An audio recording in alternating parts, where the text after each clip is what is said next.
पंजाबी में एक नामी सूफी संत हुए हैं बाबा बुल्ले शाह, और उनके एक नज़्म की अंतिम पंक्तियाँ कुछ इस तरह हैं। कई पैरा तो नंगे फिरदे सिर ते लब्बण छावा, मैनू दाता सब कुछ देता क्यों ना शुक्र मनावा। इस नज़्म का सार कुछ इस प्रकार है कि भगवान ने मुझे सब कुछ दिया है तो उसका शुक्रिया क्यों ना अदा करूं। शुक्रिया, आभार, धन्यवाद या थैंक्स ऐसे शब्द हैं जो इसलिए हैं कि जब भी कोई हमारी सहायता करे, कोई मुसीबत में हमारे काम आए, या हम किसी से मत लें, या हमें कोई कुछ दे, तब उसके इस कार्य के लिए अपनी विनम्रता प्रकट करने के लिए इस शब्द का प्रयोग किया जाता है। केवल लोग ही नहीं, प्रकृति के प्रति आभार भी हमें प्रकट करना चाहिए। उन सब लोगों के लिए हमारी विनम्रता इन शब्दों में दिखाई देनी चाहिए जो प्रत्यक्ष या परोक्ष रूप से हमारी ज़िंदगी से जुड़े हैं।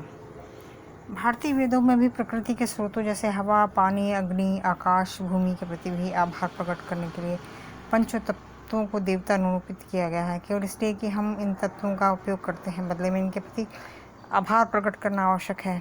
वेदों में इनके प्रति प्रार्थना हेतु ऋषि मुनियों ने ऋचाएँ लिखी थी।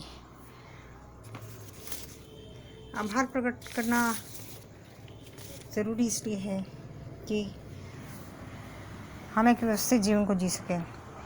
जीवन को सुचारू रूप से चलाने के लिए हमें चीज़ों की आवश्यकताएं होती हैं। व्यक्ति को एक दूसरे पर निर्भर रहना पड़ता है, और यह सहयोग देने व सहयोग लेने से ही पूरा हो सकता है।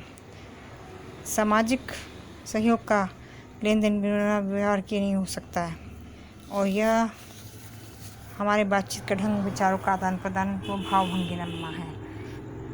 अतः सामाजिक व्यवहार के अपने तौर तरीके होते हैं जिससे सहयोग लेने या देते समय उपयोग में लाना आवश्यक है, और इसी से हमारे समाज में छवि बनती है। पश्चिम में किसी से सहयोग के लिए जाने पर आभार प्रकट करने की परंपरा है, और इसे आवश्यक रूप से निभाया जाता है, और वह भी एक शब्द थैंक्स से।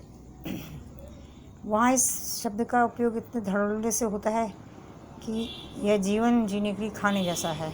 भारत में आभार प्रकट करने की परंपरा, इसके लिए हिंदी में धन्यवाद व उर्दू में शुक्रिया शब्द है, किंतु इन दोनों शब्दों की ध्वनि कम ही सुनाई देती है। यदि आभार प्रकट करना भी है तो लोग थैंक्स शब्द से यहाँ भी काम चला लेते हैं। वास्तव में आभार प्रकट करने के लिए उपयोग में लाया जाने वाला शब्द उतना महत्वपूर्ण नहीं है जितना कि आभार प्रकट करने का ढंग से आभार मानने की तीव्रता।